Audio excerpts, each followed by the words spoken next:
Hello, everyone, and thank you for joining us again for another, shall I say, episode of Talk the Tingz. Yeah. This is our fourth installment now. Mm-hmm. And this one is really one that I think is near and dear to a lot of hearts because I think everyone either knows someone or has experienced themselves challenges with mental illness and mental health. So before we get into it, I just want to say briefly who we are, just in case there's some new viewers that don't know what we're about and who we are. GIA Productions, God is Awesome Productions. We are a performing arts group, and we use the mediums of spoken word, drama, music, dance, in order to empower, uplift, educate, and entertain our community.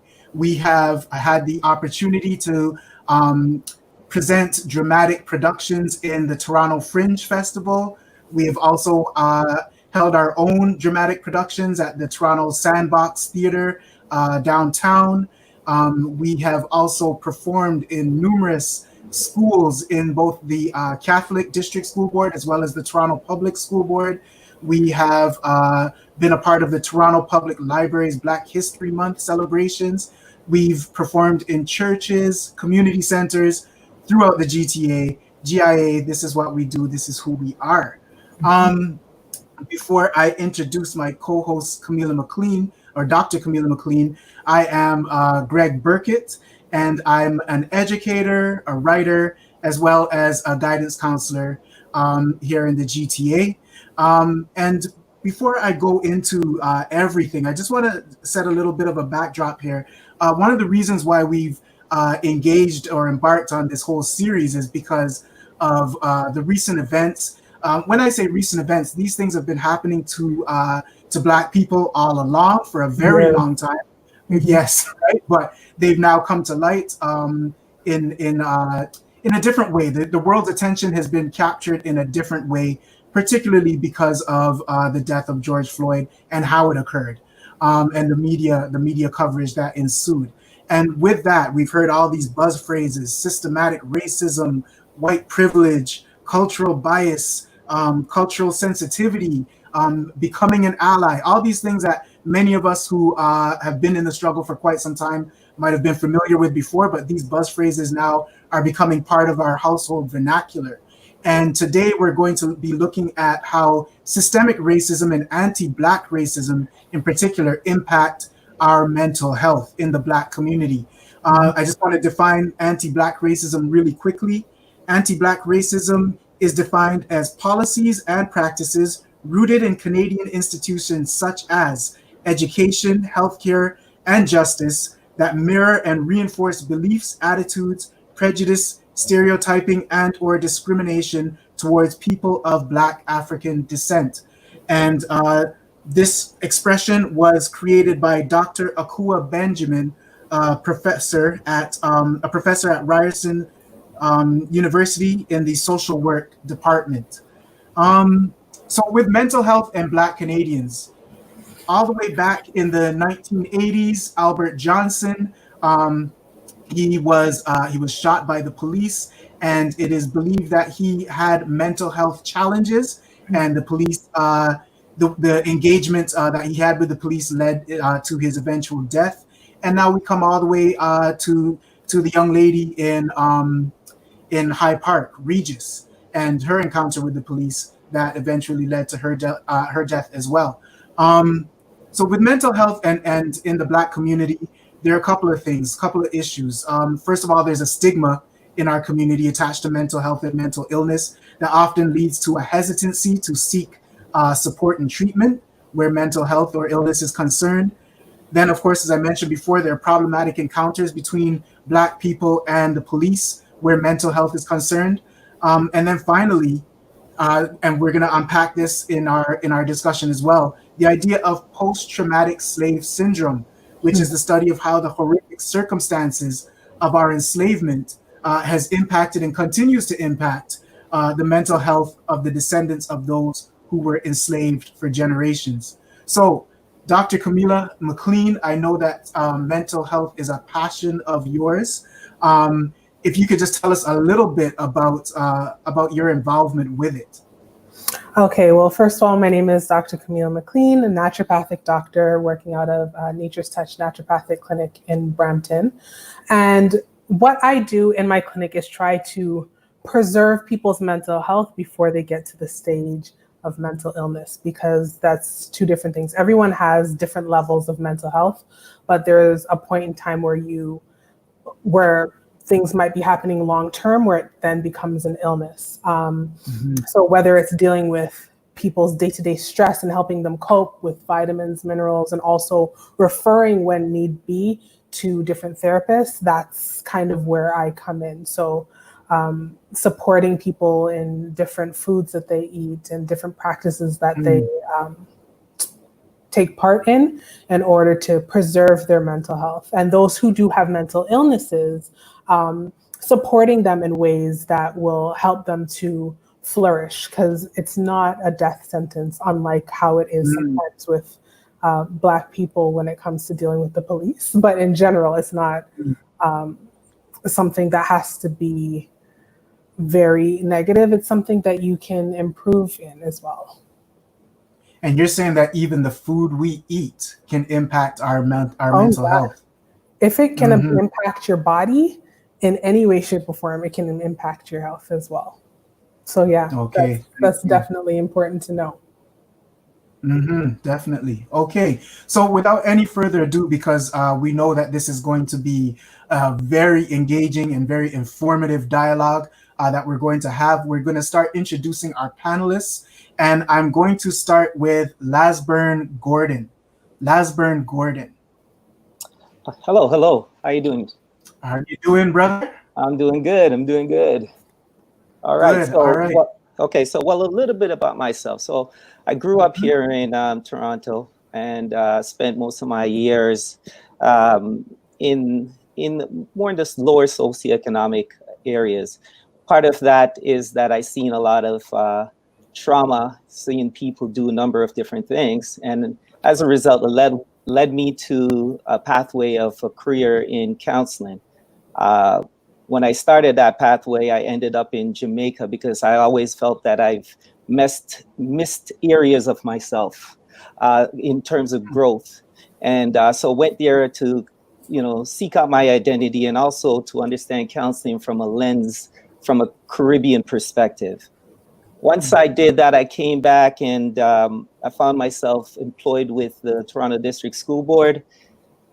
Started working primarily with all cultures, but had a specific love and a want to serve in the Black community. In so doing, my role is working alongside with the psychologists, the social workers. And oftentimes what happens is that there's a diagnosis and then there's a treatment plan that is brought up, and then I work in collaboration with those individuals. And then my primary role is to ensure that piece is followed through. So in essence, my role really is to engage in the life space, be it in the virtual space of youth, be it in their homes, in their schools, in a hospital. That's usually where you'd find someone like myself. Okay, and your actual title is Child and Youth Counselor. Yes. Okay. All right. Good. Yes. Okay. Thank you. Next, I'd like to introduce Karen Burkett Green. Karen Burkett Green. All right. How are you doing? I'm good, thanks. Thank you for having me. All right. And you might notice that there is a part of her name that resembles my name. And I'm not sure if we look alike. Maybe you can see a resemblance. I guess, okay, I'll just go out and say it. She's related to me. She doesn't like to claim me, but I'll claim her. Anyways, can you go ahead and tell us what it is that you do, Ms. Burkett Green? Yes, thank you, little brother. My name is Karen Burkett Green. I'm a licensed clinical social worker, and I grew up mostly in Canada. However, I now reside in the United States, but I've worked in both Canada and the United States with a number of populations, but a lot of work with the with Black populations. I've worked with domestic violence. I've worked with children, youth, and with their families. I've worked in schools as a school social worker. I also enjoy writing, so I've written a number of magazine articles that were published on issues of mental health, and I've also presented a number of seminars on mental health. And currently, I'm an adjunct assistant professor of social work, training master's level social workers at the university here in the United States, where I currently reside. Okay, and this is great because the last show that we had that was about the healthcare system, we also had someone from the United States on the panel. So it gives us this balance, this sort of North American perspective, which is really good, right? Because it's interesting though, because recently, and I take issue with this, Draymond Green asked Masai Ujiri, the president of the Raptors, why the Raptors would put Black Lives Matter on their bus, seeing as Toronto is in another country and it doesn't apply, right? So I take issue, Mr. Draymond Green, because we are we are going through the same challenges here, or we're going through challenges nonetheless that are very similar to the Black population in the United States. And when we have guests on our show from the US, we get to see sometimes how similar these challenges are, right? So yeah, I know he's not watching, but I take issue with you. Absolutely, and having lived most of my life in Canada and now a good chunk in the United States, I kind of bring both those things and understand how that works. But there are some similarities. I have to educate at times. Oh, okay, good. Thank you. Do that work, please. I'm representing. Yes, thank you. Thank you. And then last but not least, I'd like to welcome Pastor or Patrick E. Jacques to the program. Dr. Jacques, how are you, my friend?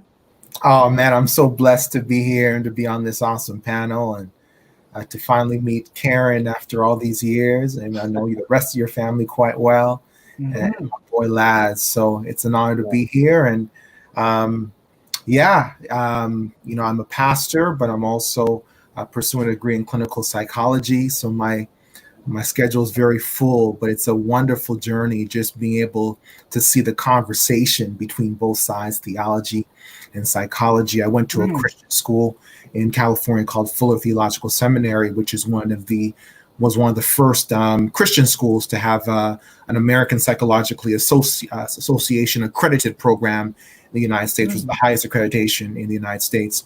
And just being able to bring that intersectionality into the pulpit, into my ministry, into my counseling. I was in ministry for about 9 years, and I decided to make the pivot to mental health because I just saw that a lot of my work as a pastor was trying to be a pseudo therapist.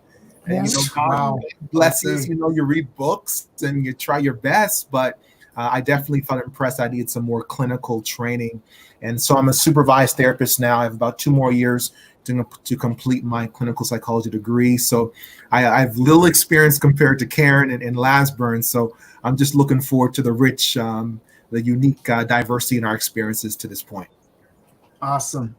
Thank you so much. Being here. Now, listen, the title of this show is called Talk the Tingz. And in our community, when people say to talk the Tingz, right, and it's usually accompanied with a hand clap, talk the Tingz, right? And there you go. All right. And that really is meaning that we want to have this no holds barred, just curtains, wide open discussion about the issue that it is that we're unpacking. So we hope that you will feel free, right? And this is a family discussion, right? And we want to enlighten our family. We want to educate our family. We want to dialogue with our family. So I want to encourage everyone who is watching the show at this time to please make sure that you engage in the chat on YouTube, and we will do our very best to sorry, I just saw a message that made me smile.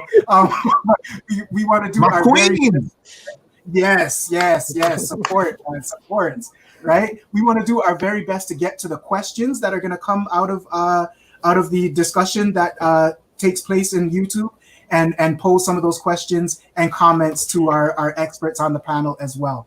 So I'm going to jump right into it. And the first question here I want to ask is, what are some of the barriers that the Black community face in assessing mental health support? Some of the barriers that, and this is sort of a macro look, right? The barriers that we face in accessing mental health support. I'm going to go to Patrick Jacques first with that one.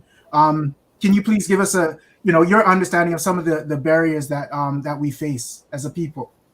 Sure. It's been just a unique experience being able to, I've primarily had Caribbean experiences, but, also was trained in the US. So it's just been really cool seeing some of the similarities and some of the differences. But, if I just had to combine my experience overall, people of color, minorities are pursuing mental health at rates of 60 to 70% less than their Caucasian counterparts. That's a significant drop off. And, there's different reasons that persons mention. They mention accessibility. They mention perhaps not having the same healthcare coverage. There's not a lot of people in our society who will pay, over $100 per session, especially if they're strapped in their budget. But really the number one thing that I've noticed is really stigma. In a lot of areas, we will invest in things that we really value, but if in our community there's a strong stigma, it's hard to be able to rise to the level of something being valued when it's highly stigmatized. So, there's a number of stigmas that I could list. One of them is, psychology is just for crazy folk, and that's the language we use. It's not, I steer away from using that language, but I'm just using the language that we would commonly use in our community. And it's unfortunate because, that just means that there's not a lot of psychoeducation around what holistically therapy can be. Therapy can be like a tune-up. We don't think we're crazy if we go for an annual checkup to see Dr. McLean or to go to our primary practitioner. No one would say that we're crazy for doing that, to do preventative work or just to do just a general checkup. So I wish we would attach more medical jargon to what we accept in the medical world to the psychological realm. Another one is, I can list a few, but I'll just list maybe two more. Another one is that I'm going to get judged. And a lot of persons understand that, part of our ethical code, just like a doctor or any other professional practitioner, is to maintain a non-judgmental posture. So it's not our job to judge you. We actually are trained to adopt a non-judgmental posture with our clients. We're trained to do that. That's part of creating what we call the therapeutic relationship and therapeutic alliance. Some people think, it's a stigma of it only being for weak-minded people. I mean, these are common stigmas. And if people only understood that mental health issues are so much more prevalent in our society than we realize. See, when you say it's for weak-minded, you make it sound like only 1 out of 100 are affected by it. When the reality is, it's very prevalent in our society. 1 out of 5 persons in a given calendar year will have some sort of mental health issue. And just to put in perspective, I have asthma, and we talk about asthma as this huge issue, but really in perspective, only 1 out of 13 people on average have asthma, right? So you're talking about 3 times more persons, struggling with mental health issues. If we talked about this more, then we would no longer say it's something only for the weak-minded, but it's something that's prevalent need for everyone. And last thing I would say is a lot of us have these Hollywoodized visions of what therapy is going to be like. There's this famous episode of Fresh Prince where Will and Lisa, I believe, go to see a therapist, and they end up in some random baseball bat fight with foam in the office. Ally McBeal, you're seeing this little kid running around in the room. So all these really extreme. I mean, even God bless his soul, even Dr. Phil. Dr. Phil has painted an image of, berating clients. Yeah. Think about it. A lot of it is berating, and if they don't agree with him, he puts them in their place. And I know, you got to do stuff that will engage you on television, but a lot of people think this is the image of what therapy is. It's going to be a Dr. Phil, and I'm going to feel this small by the end of it. And so there's this image of it being violent when really, on average, only 3 to 5% of violent acts are committed by the mentally ill. We make it sound like it's like 90%, 95%, but it's a really small percentage. As a matter of fact, people who are mentally ill are more prone to having violence done to them. The irony. Yes. Right. The irony. So a lot of it is just, and the honor of being a pastor, because as a pastor, I have access to large Black groups. And, part of my role here is how can I bring new psychoeducation to debunk harmful myths that if only they're debunked, persons might be more open to pursuing therapy. Wow. And these myths go they run so deep and have such a long-standing history, right? It's a lot of work, lots of work. So Professor, I know that you're training the crop. What kinds of what can you add to what was just said with regards to some of the barriers that we face, and then of course the work that has to be done in order to sort of overcome some of those barriers as well? Yes. So I would agree with everything that was said. Indeed, those are many of the barriers that we do face, and we tend to see mental illness in a different light than what we see other illnesses. So as he said, we talk about our asthma, we talk about our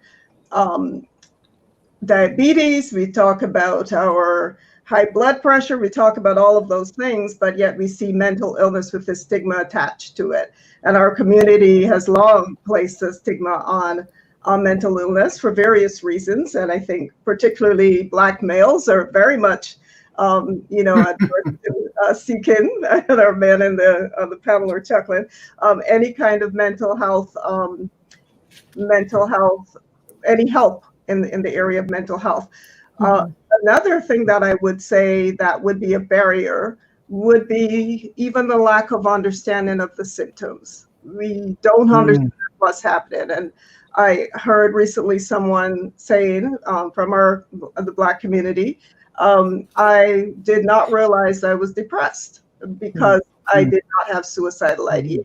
Suicidal ideation would be any thoughts of suicide or of harming yourself, as opposed to being actively suicidal, where you actually have a well thought out plan, you have a method of committing suicide, you have the means with which to commit it, and you have a plan of how you're going to do it and when you're going to do it. But ideation is just any thought of, I don't want to be here. I really want to harm myself. I want to end my life. I may not have gone as far as thinking it out, but this is how I feel. And so this lack of understanding of the symptoms. But then when she heard the symptoms, she realized that she was in fact depressed, even though she wasn't having suicidal ideation, because those are two different things. You can be depressed and not be suicidal. So really understanding the symptoms and what's happening to you can be helpful in that.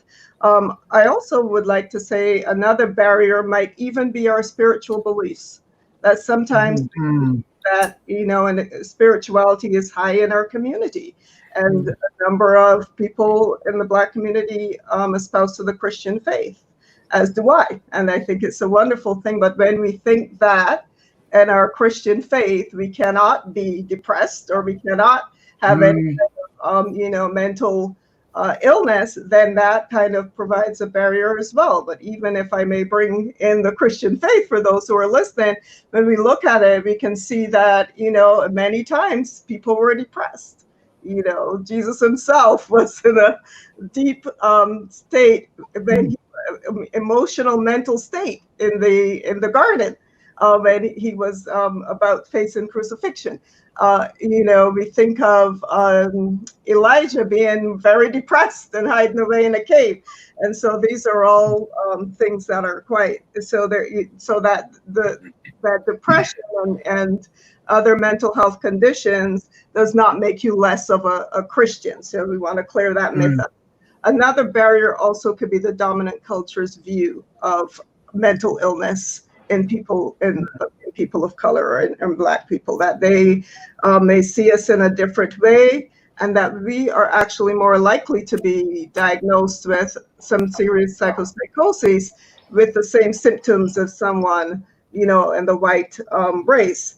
And so a lot of times as well, they don't understand how we may be, because the services are not culturally competent, they may not understand how we are presenting with mental illness. And a disproportionate number of Blacks are incarcerated because of mental illness compared to people of other races.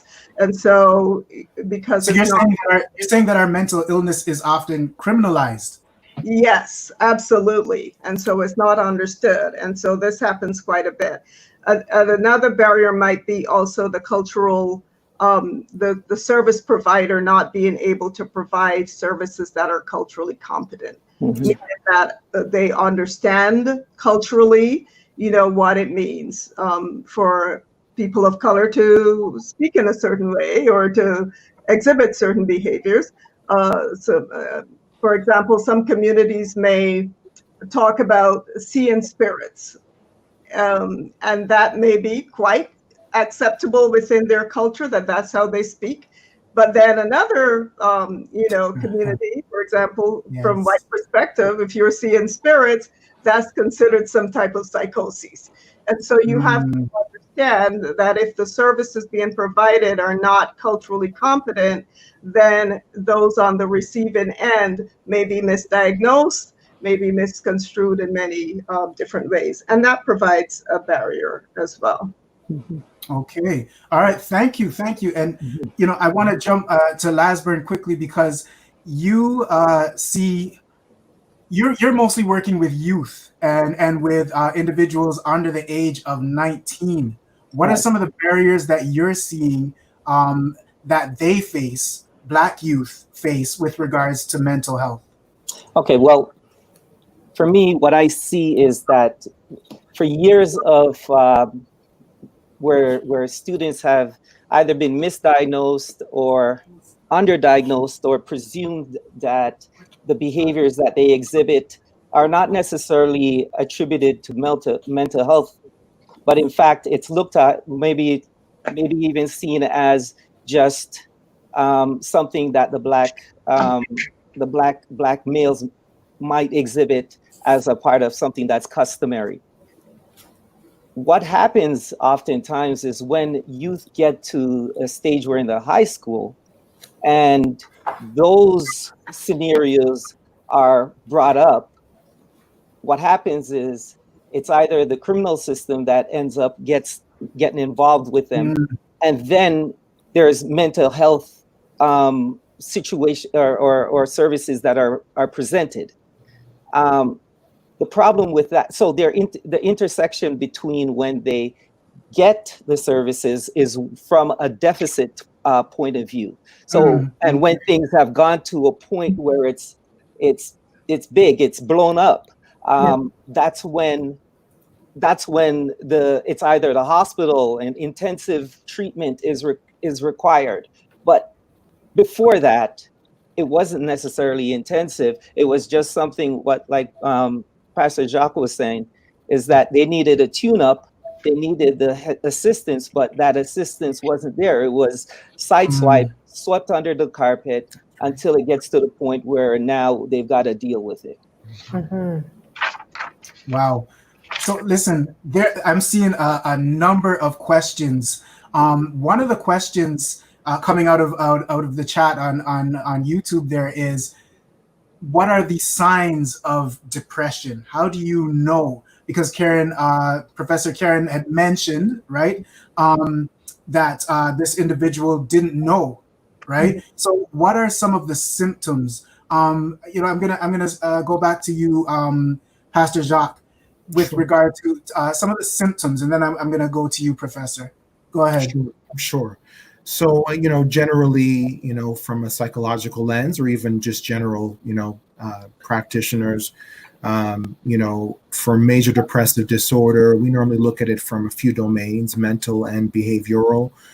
So mental is more so, thoughts of hopelessness, feeling thoughts of helplessness, and then even a sense of lack of interest in things that used to give you pleasure.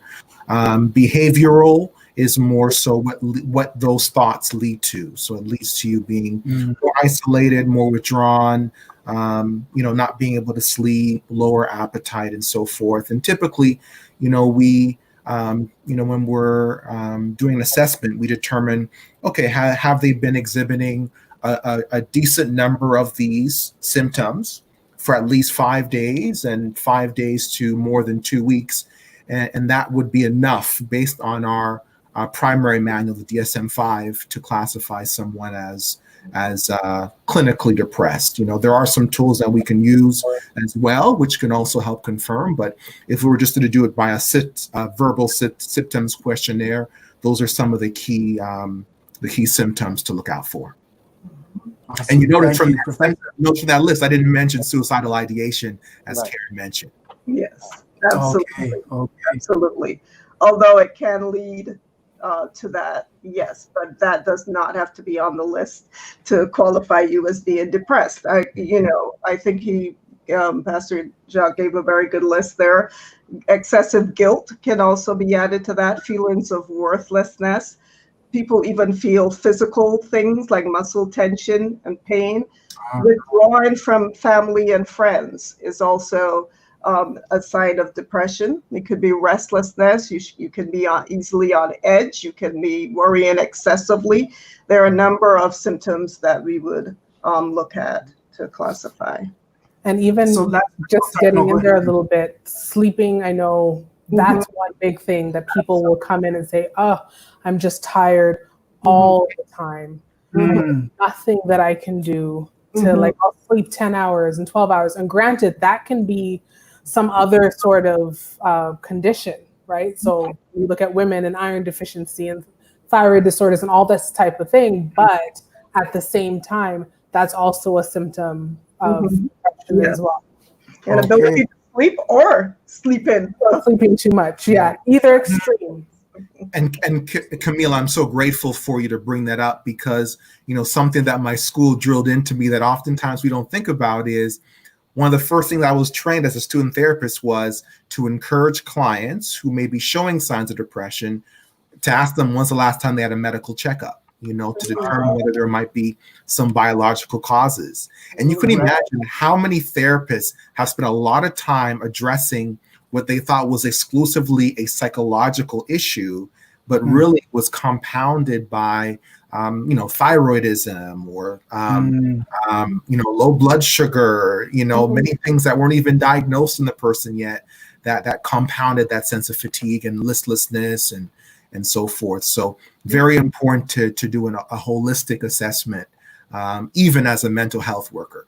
Yes. Okay. So quickly, I want to go to Lasburn, and then I'm going to turn things over to Dr. McLean.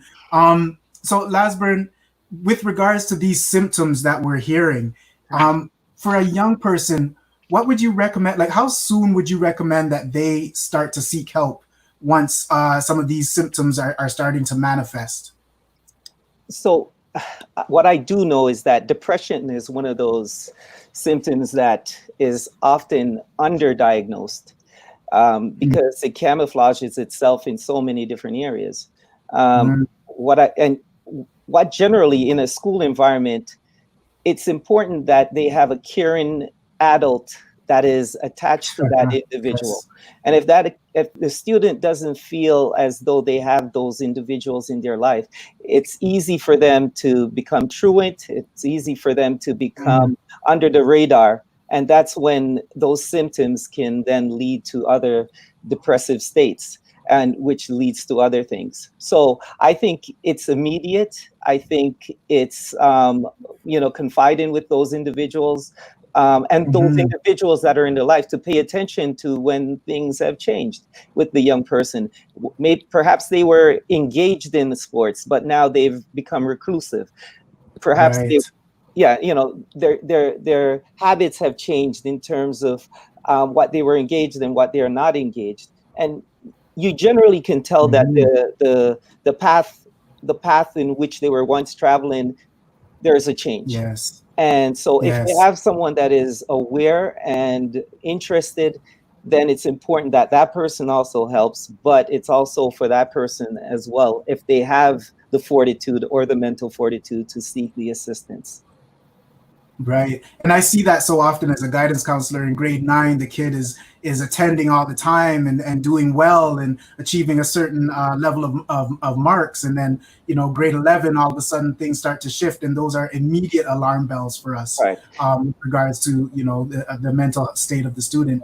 I'm gonna turn things over to, sorry, you wanted to say something? Yeah, I did. What I did know is that there was a census that was done with the school board, and I know that one of the factors that they did notice is that students overall, from grade 9s to grade 12, there's general sense of well-being, it declines, just overall.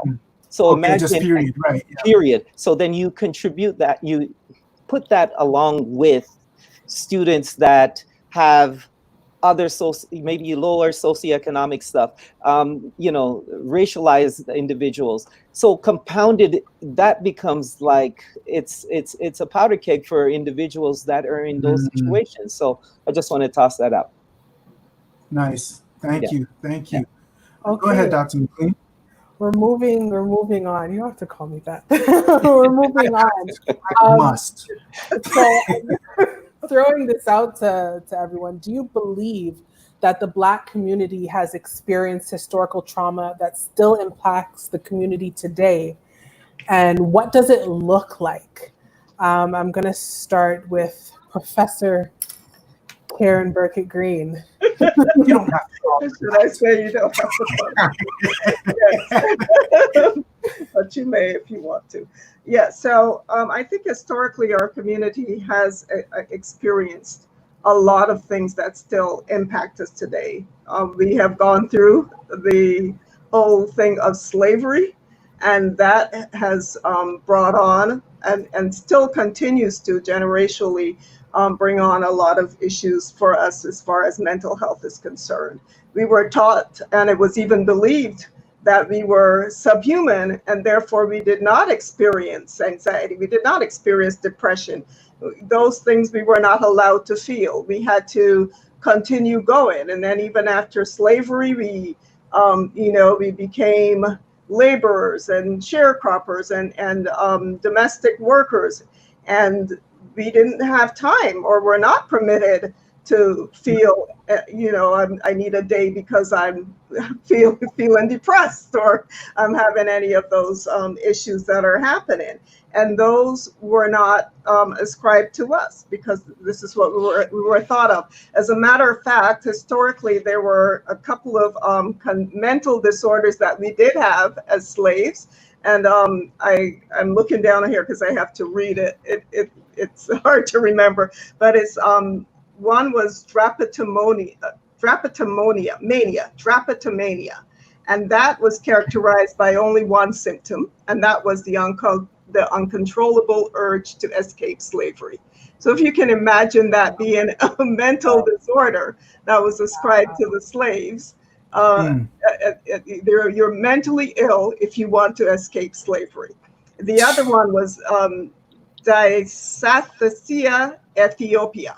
That one had a few more symptoms. That included destroying property on the plantation, being disobedient, talking back, and fighting with your master, and refusing to work. And so those were the mental conditions that we had as slaves. And so, we were taught that we couldn't experience depression. We couldn't experience all of those things. And so even today we'll say, oh, I'm just feeling a little tired, or, things aren't going that well. And we kind of pass that down through the generations, so that, our children's children down through the ages. And we have to be careful how we say to our children, even, you're a child, you shouldn't be feeling those things. You shouldn't be depressed, and so they are things that are passed down through generations now, where we believe that we don't have these mental conditions. And so that impacts how we will then recognize them, first of all, because I got to keep going. Even today, those of us, especially working in jobs where you're not allowed to stop going. I got to keep going. And no, maybe I'm a little tired or a little whatever, but this is not a serious condition that I have to pay attention to. So yes, indeed, I would say, that these things have been passed down. And if we think historically too of the mental health profession that was born out of colonialism, and where, groups were marginalized, and those that were the forefathers of these professions were seeing groups as less than and as not being, a part of who they would treat and who they would consider to have. And of course, who made up those two outrageous definitions of mental disorders that were ascribed to us. It came from that colonialism and that dominant culture. And the profession, can still be very much rooted in that. And we talk about decolonization. We really have to look at decolonizing and removing some of that coloniality and those stigmas that still continue, and those dominant discourses and that dominance that still continues in the profession today.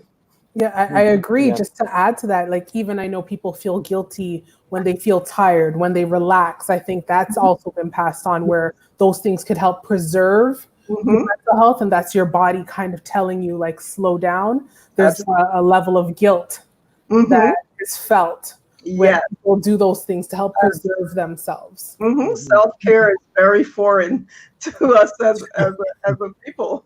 Yes. Taking care of self was never. Very much so.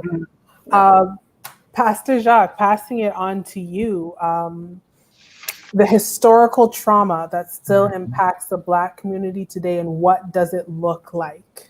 Yeah, I mean, this is a heavy topic, man. And, I'm really proud that we're finally having these kinds of conversations. The truth is, a lot of trauma research up until recently was really focused on trauma of a short duration, Holocaust, Jewish Holocaust survivors, 9/11 survivors. So it's really nice that we're in a place now where we're finally having conversations about long-term enduring impact of trauma.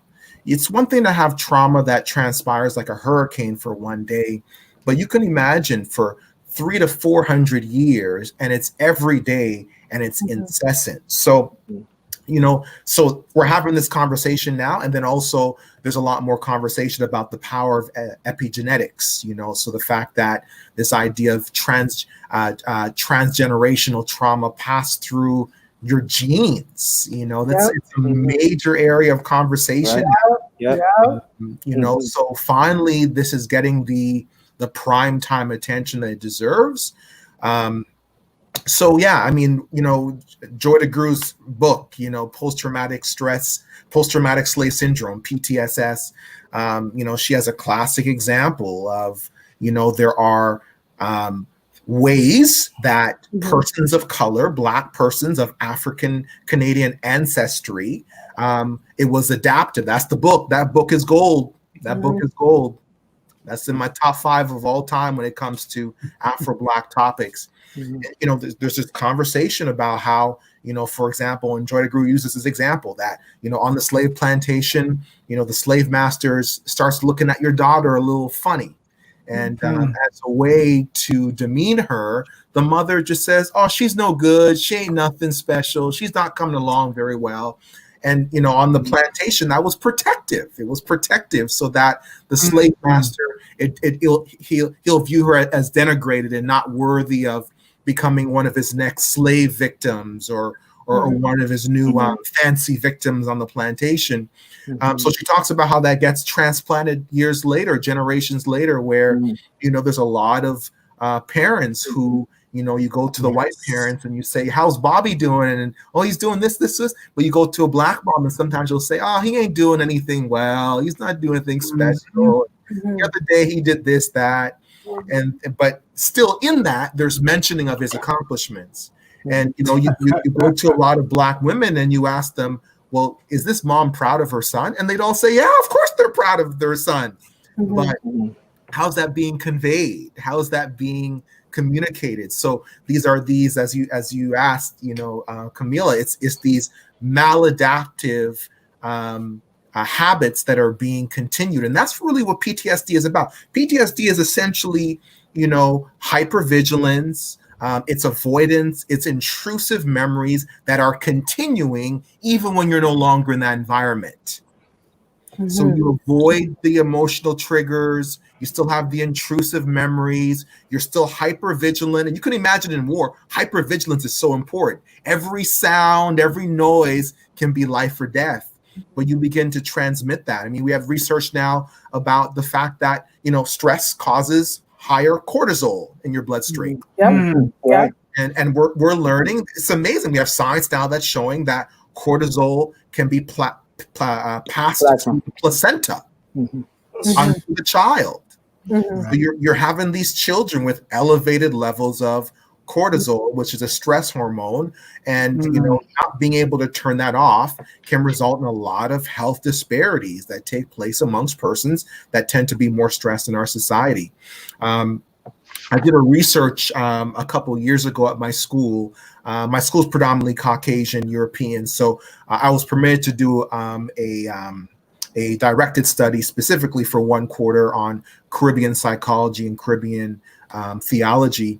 And, I discovered that there were these dominant male scripts for Black men on the plantations. And the 4 dominant scripts, and you guys have already mentioned them, was breadwinner, stalwart. I'm Canadian, so it's going to sound weird. This coming from me, but gallus,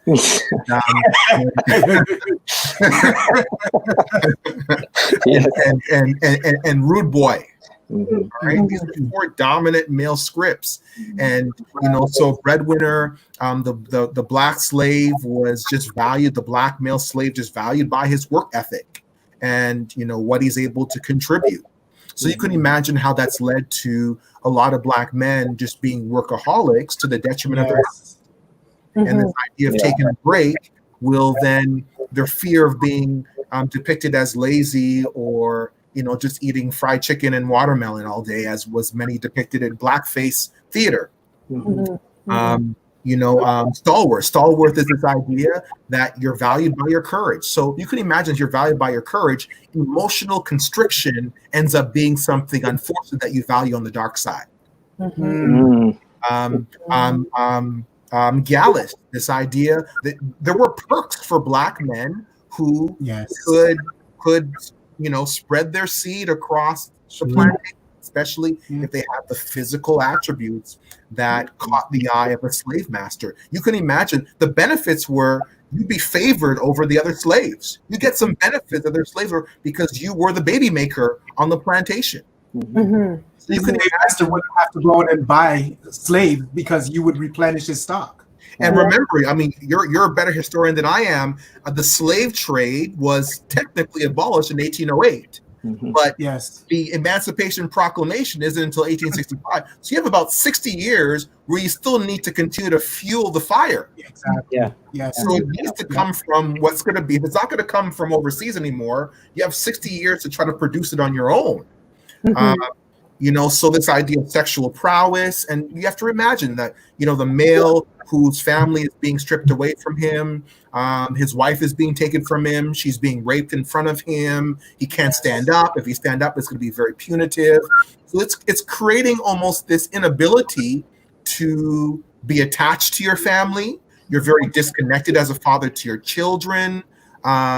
your children are viewed as illegitimate, your marriage is viewed as illegitimate. I mean, we can see a lot of these scripts now playing out amongst Black men. Could it be a lot of Black men's aversion towards being in a committed relationship? The high degree of Black male promiscuity, could it be derived? And I believe it is in many ways. These are some of the scripts that continue to play themselves out in modern society. The rude boy, who is going to chart his own path away from the mainstream educational system, away from mainstream employment, because in many ways the mainstream has ostracized him. But in many ways, this cool posing is really just suppressing a lot of the hurt in that sense of rejection and social isolation. And these scripts absolutely continue to play out. So, I mean, I could blab on about this, but a big work in cultural psychological competency is a fact that I cannot count how many times Black or brown clients will come to me, and I'm the first one now to address the macro issues of oppression, systemic discrimination, which was never brought up with their previous therapists. Right. Yeah. It's not even conceived. So imagine this. A competent, educated Black man, he's at Ryerson, he can't find a job. And because he's a little more quiet, other therapists will make him focus on being more assertive.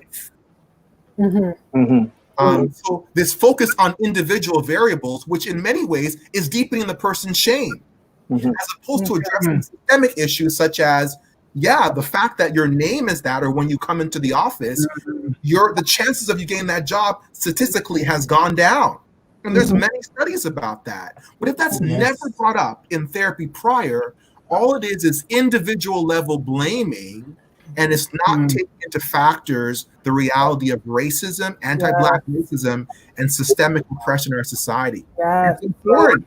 If this is not more in psychological rooms, in therapeutic relationships, we shouldn't be surprised why many Blacks leave these rooms and they say, therapy didn't help me. It didn't address the core issue. I'm more assertive, but that didn't change the system that I'm going back into. Cultural competence. Right. Right. Yes. And that being said, I'm just going to throw this out to the group in general. How can we start the process of healing in our community? Because sometimes we talk about these things, right?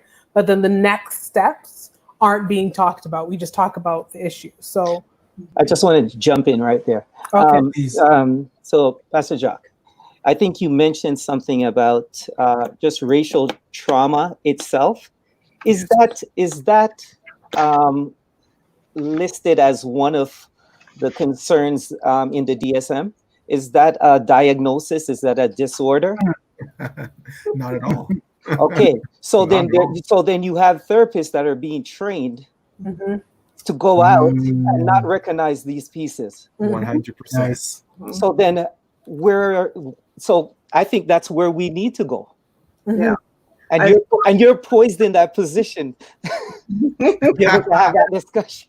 I love it. And you know what? There has been historical adjustments made to the DSM because of that. Absolutely. Yes. And we've seen it for other groups that were made nameless. So, there should be more advocacy definitely for more culturally competent diagnoses and more inclusive diagnoses. Yeah. I'm with you 100%. I would love to get to the place where I'm licensed and I could be worthy to sit on some of these panels for sure, in some of those committees and make those suggestions because it's needed. You're right. It is needed. And I want to define DSM, which is the Diagnostic and Statistical Manual, actually sitting right behind me there. That is what is used, that contains all the diagnoses, the mental health diagnoses. I must say that the DSM-5, which is the latest one that came on the scene. For the longest, we were at DSM-4, and then there was the DSM-4 transitional. The DSM-5 does have in there in the preamble somewhere it talks more about culture and cultural competence, more so than previous DSMs.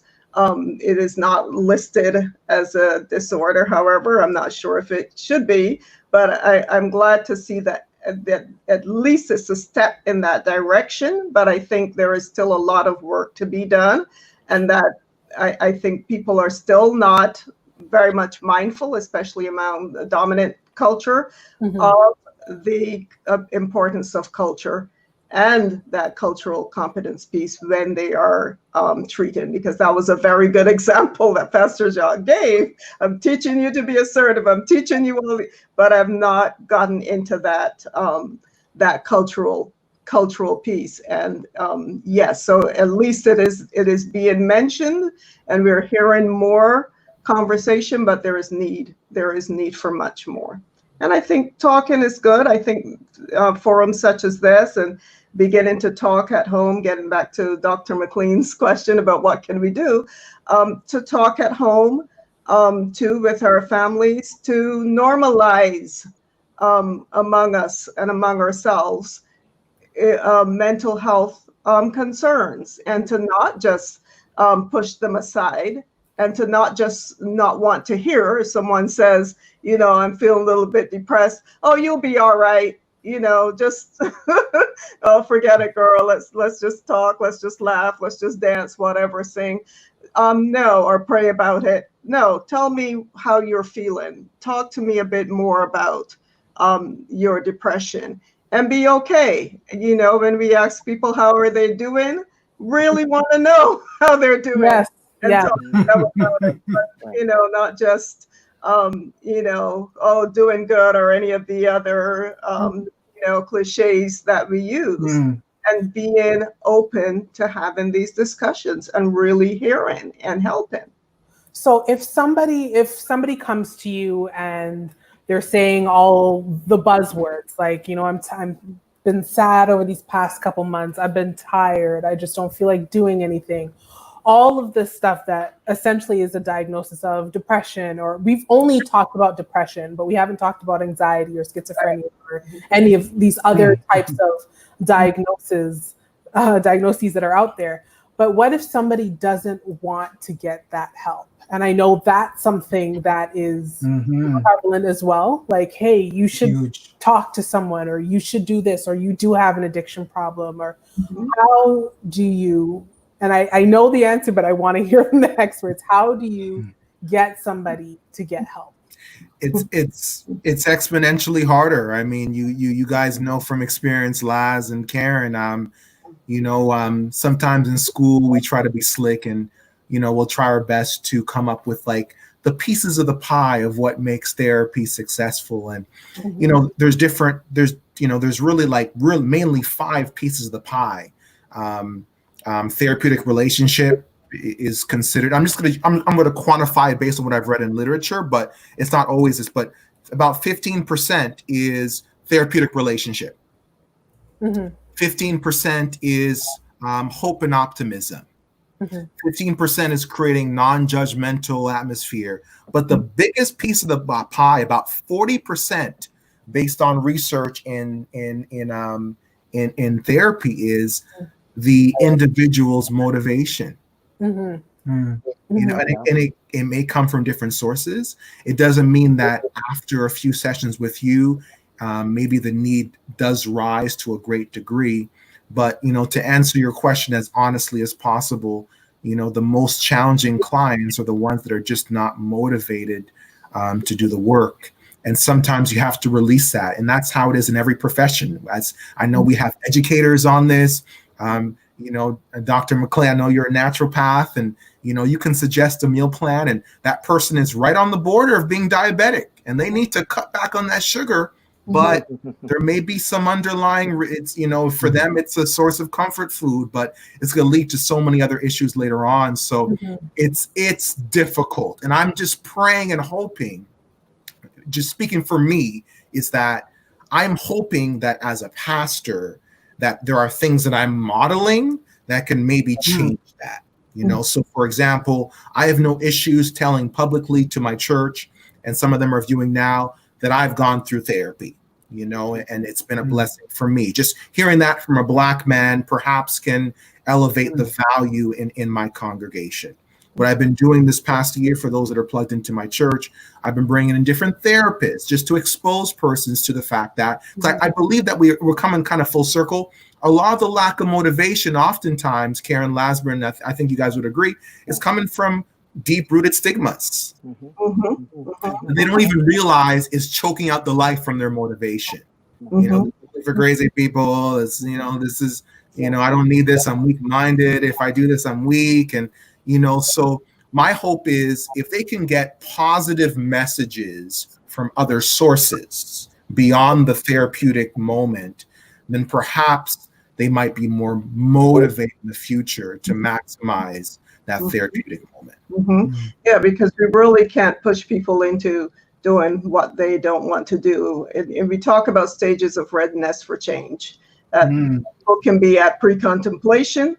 They can be at contemplation, where they're now actually contemplating that there is a problem. Pre-contemplation, they're not even acknowledging it. And then there is action. So now I'm actively doing something about it. Then there's maintenance, because I'm maintaining now what I have started in the action stage. And then there's also relapse, which is very much a part of change, that I can go back, you know, to the behavior that was the problem in the first place. And so we have to be mindful of these stages of change. And if that person is in pre-contemplation, especially, you can drag them kicking and screaming to therapy even. It is not going to be effective, because the work of therapy really comes from the individual, that there's not a magic wand that the therapist waves. It's not a magic pill. They have to be ready, and they have to want to do the work. So I wanted to ask Laz, with regards to young people then, piggybacking on what Professor just said there, with regards to young people, are you encountering a lot of challenges with regards to the students, Black students in particular, with regards to seeking help, right, for some of the mental health challenges? And what do you do? What are some of the strategies that you use to try to get these kids to seek the help that they may need? Okay, so I think one of the key things is that, you know, certainly you have the therapist that meets with the individual in a room, and then they have the discussions, and, you know, that's a value. But where you're talking about the life space of a student, where they're living, so they interact with peers, the issues that they struggle with will eventually immerse. Because of the relationships that are formed, that's the backdrop to where we can intervene.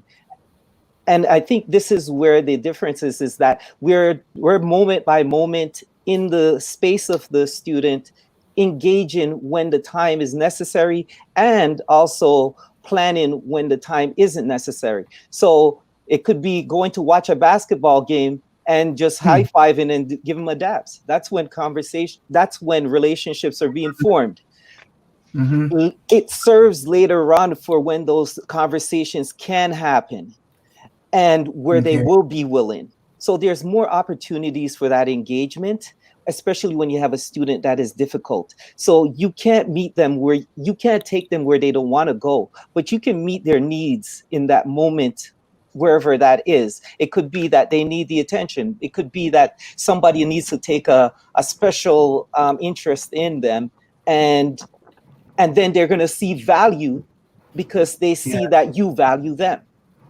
Yes. I had a vice principal that used to say, it's like you're putting into their emotional bank, and then you're going to take a withdrawal every now and then, right? So what you're talking about there, this spending time and building this relationship so that then you can take that withdrawal, right? And help them. Sorry, I think I cut you off though. Continue on, man. Yeah. No. So in essence, I look at it in this way. There's a punitive lens, and then there's the corrective lens. The corrective often requires the kind of engagement that takes longer, it's more thoughtful, and it's less intrusive. However, it does last longer when you're working with students, especially where issues present themselves. So oftentimes, I think the relationships you create, through those relationships, you can have those discussions. You can, even when because you're learning from the student as the student's learning from you, and there's a transactional, and it's got to be seen for the student that that they add value to you as much as you're coming to them. And when they feel they're valued, it opens up a plethora of different conversations that can happen. But egos aside, relationship, and there's an art in creating relationships. We say the word, but there is an art, and it needs to be authentic, and it has to be genuine, and they can see through that, like it's when it's not real. And that's why the education has some problems, because one, education is therefore the primary reason of delivering education, not treatment. And the problem is that trying to balance, because sometimes you need the treatment in order for education to happen. And so those two pieces need to coexist. And that's where the issues that are being happening right now. So Man. And I just want to jump in. I just love that language, the student space. And I know Karen touched upon that as well. And, you spoke about it from a micro perspective, which is within that school environment. Right. But this is kind of our role in our different domains, as educators, as Black naturopath, as social worker, as student counselor, that we all end up being a village where if we can share a value on this end, it ends up encouraging them on the other end. Like I mentioned these 4 scripts, male scripts, and one of them is stalwart. Stalwart, coming from the slave plantation, you're only valued because of your athletic prowess, because of your athleticism, right? And there's so many Black men that are coming in only thinking that they're valuable because of that. So you can imagine if someone like Lasburn or a Greg Burkett in the school system is teaching these persons the value of historical African civilizations, intellectual contributions of Black persons throughout history, that this is now loosening in their minds the fact that they're exclusively a physical stalwart. They can be a mental stalwart. They can be a psychological stalwart. And by you contributing to that on your end, you just made my job as a therapist that much easier when they come to me, because they're now already open to an alternative story to their script. Yes, sir. Yes, sir. Now I wanna shift a little bit here, and we're I don't want to say we're winding down, but we're sort of going in that direction. But the next question I want to ask here, watching George Floyd's murder, there was something about it to me that was very emasculating. The fact that he's like 6'5", right? And there he's got this guy on top of him, and he's kneeling on the back of his neck, and people are pleading for him, and there's nothing he can do about it. Though if if he didn't have cuffs on and this was just the two of them going at it, it probably wouldn't have ended up that way. I want to talk about the emasculation of the Black man because you were talking about during slavery, some of the things that happened to us. How does the emasculation of the Black man impact the Black man mentally? What do you think, Pastor Jacques?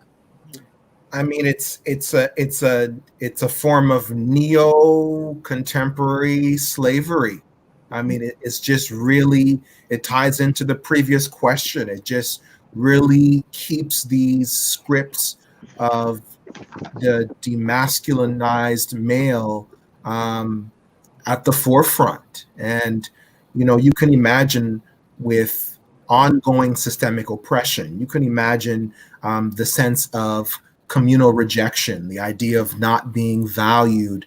And then now you're seeing just publicly on the news, someone so callously killing a Black person, a Black male, with no intervention. So, I really see it as a modern example that deepens this PTSS, this post-traumatic slave syndrome, that here we are all these years after the Emancipation Proclamation. It's a continuity of neo-slavery. We had Jim Crow laws, we had the Black Codes, we had peonage, we had all these lending laws, school segregation, laws that favor certain communities over others in terms of accessibility to work. You had a movement for a lot of factory work moving out of the city and work being more moving into the suburbs. I mean, all these issues are continued forms of vicarious trauma.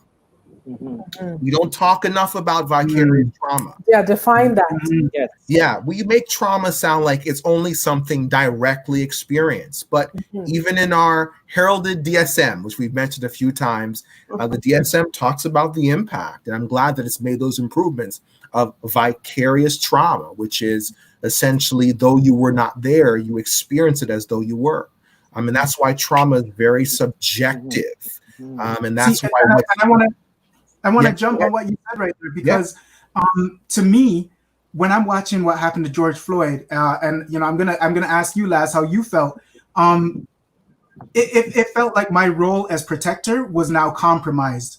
How do I look at my wife and my kids and say, yeah, you're with me, you're safe, right? When this happens to this big man, him, Eric Garner, all these guys. And this can happen to them. How do I now look at my wife and kids and say, yeah, when you guys are with daddy and with me, you're safe? What kind of impact does that have on the Black male psyche, Laz? What do you think? Well, I liken it to me driving on the street and I notice a police car.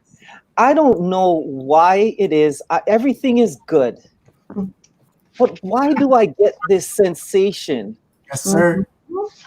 That says something it could go wrong. Yes. I don't know why is the possibility there? Why can't I just drive and just see them and just be on my way and not have a feeling around this? Yes.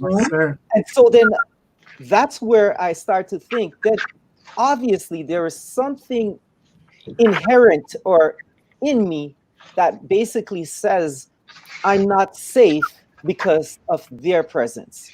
And that's what I think about. Thank you. So Professor, just a little more than what do you think, or do you believe that the Black mental health of the Black community is as a result of witnessing pervasive police brutality and the killing of racialized individuals? Like, how does this impact our community? Oh, it has a tremendous impact. I mean, I'm listening to the men on this panel talking about how they feel as men, and we know that the male has that need to protect, that need to feel as though that they are in control of their lives, of their families, that they can protect their children, their wives. And when you witness something like this, it really demoralizes you. It adds to your depression. It adds to feelings of helplessness, worthlessness, which translates into depression. It translates into anxiety. I'm driving, down the road. I see a police car, as Laz mentioned, and immediately I get this feeling. And so, because I've seen what happened, I've experienced what happens, because there are those microaggressions that happen that we say, oh, it's just random traffic stops, or it's just random immigration checks at the border and at the airports. But how come everyone that's randomly stopped and everyone that's randomly checked looks like me? So then there's this anxiety, that we see the police and it says serve and protect, but I don't feel served and protected because, and I guess we're talking to Tingz now for real, but I don't feel served and protected. And it's this anxiety instead. Yes. So all of that adds to our mental health, the telling us that we are, there's this whole thing now about racial gaslighting. When we talk about gaslighting, it means I'm kind of saying, oh no, you're imagining that. It's not really what's happening. This is random and so on. And so we begin to feel as though, well, am I crazy? Is there something wrong with me? Am I thinking something that I shouldn't think? Because gaslighting is that manipulation of the mind mentally, Yes. and it really was in intimate relationships, marital or sexual relationships or intimate relationships, that this would happen. In romantic relationships, that's the word, where the abuser would manipulate the mind of the person that's being abused to think a certain way, and we refer to that as gaslight. And it came from a play where the abuser was dimming the gas lights. It was back in the days when they had gas lights, and the abused woman thought the lights are dimming, but he convinced her, no, you're going crazy, the lights are not dimming, but he was secretly doing that. And so racial gaslighting now talks about things that are being said to us to minimize what's really happening. And then we begin to think, and all of this has impacts on our mental health, because there's not systemic racism. There may be a few bad apples, but it's not what you're saying it is. And all of those kinds of things begin to have an impact on our mental health. No, we're doing random stops, but yet I see that everyone that's being stopped are Black people, or because I'm driving a certain car, I'm being stopped, and so, but no, we're doing this, for everybody.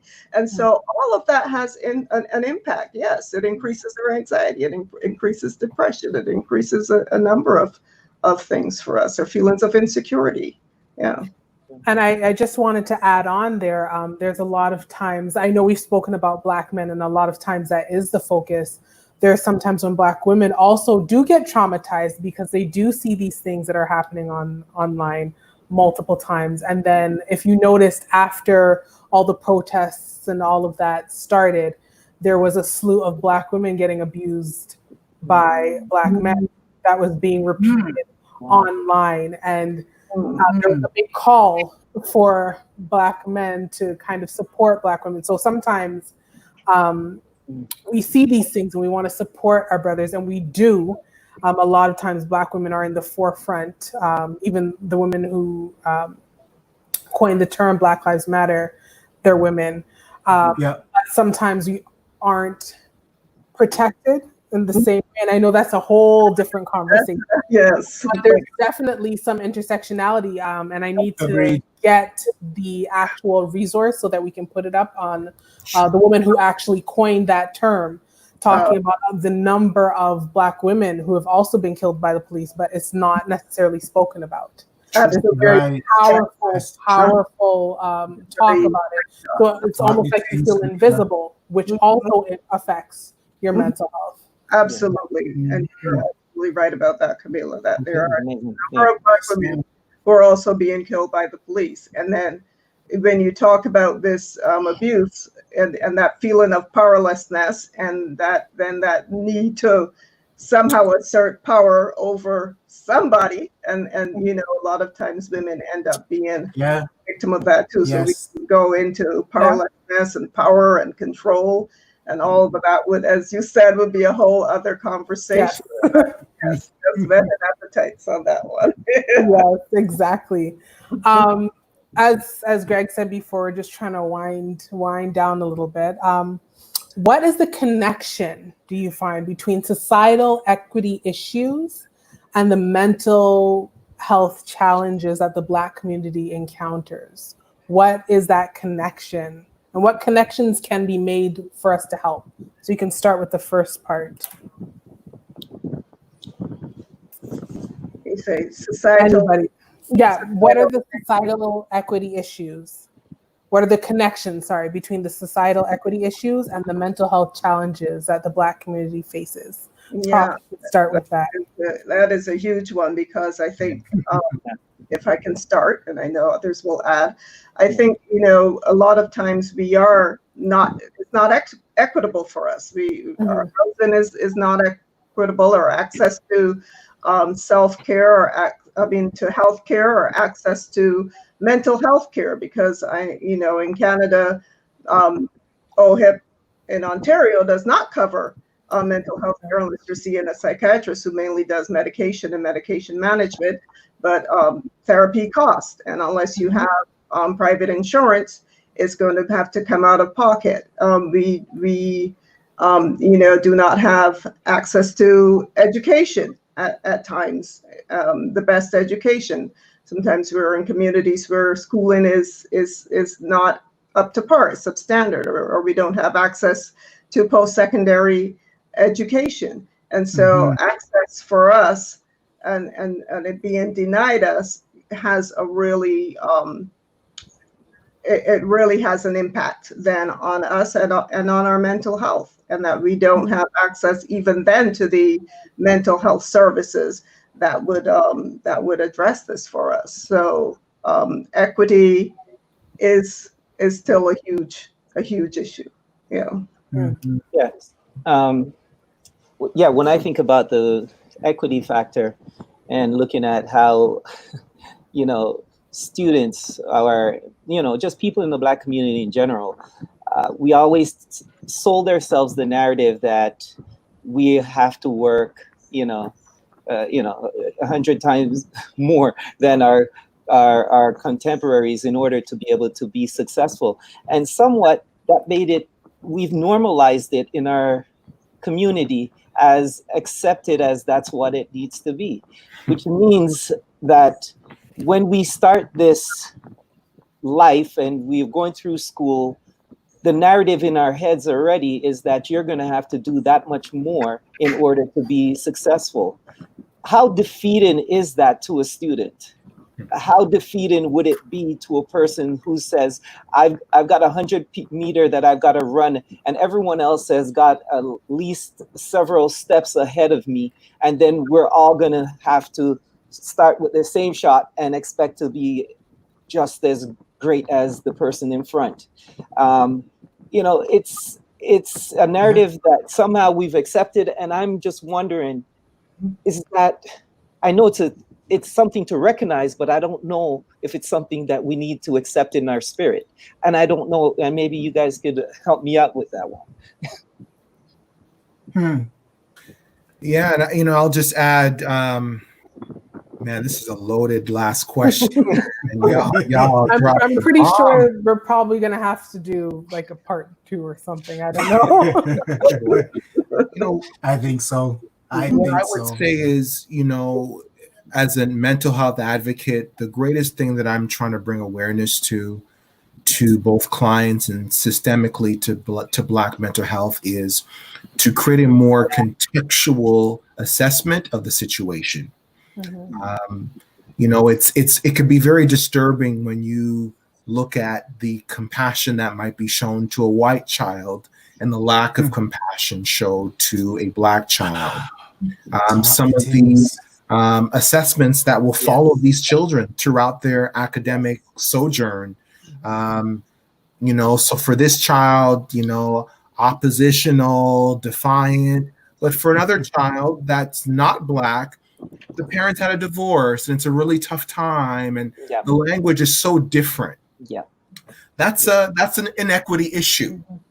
And we need more people at the table in various domains, counselors, social workers, pastors, psychologists, doctors, educators, who are going to call that mess out and make those that do these assessments a lot more uncomfortable doing a very myopic job of assessing a person. Behavior typically is linked to a painful experience, the acting out. And it takes time, it takes work. And you may not be able to please the principal by giving them a clean assessment after meeting that kid for the first time, because as Laz said, you don't even have a relationship with the kid yet. So you're not even going to know the depth of in-home trauma that that kid is overcoming. Even our system itself, we really only reward the kids who get the highest GPA. You know, but what about the kid who got a 75% average and had to do 3 jobs and is they are the ones that deserve the scholarship. Absolutely. We're not trained to think that way because in North America, it's a very individualistic, pick yourself by your own bootstraps. And that mentality then cuts out the idea of contextual environmental factors that can put some people ahead of the other. It assumes everyone has boots. Come on now.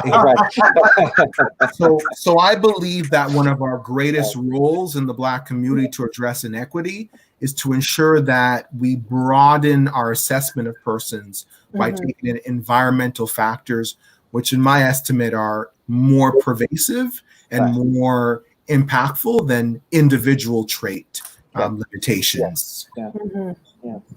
Thank you. Thank you so much.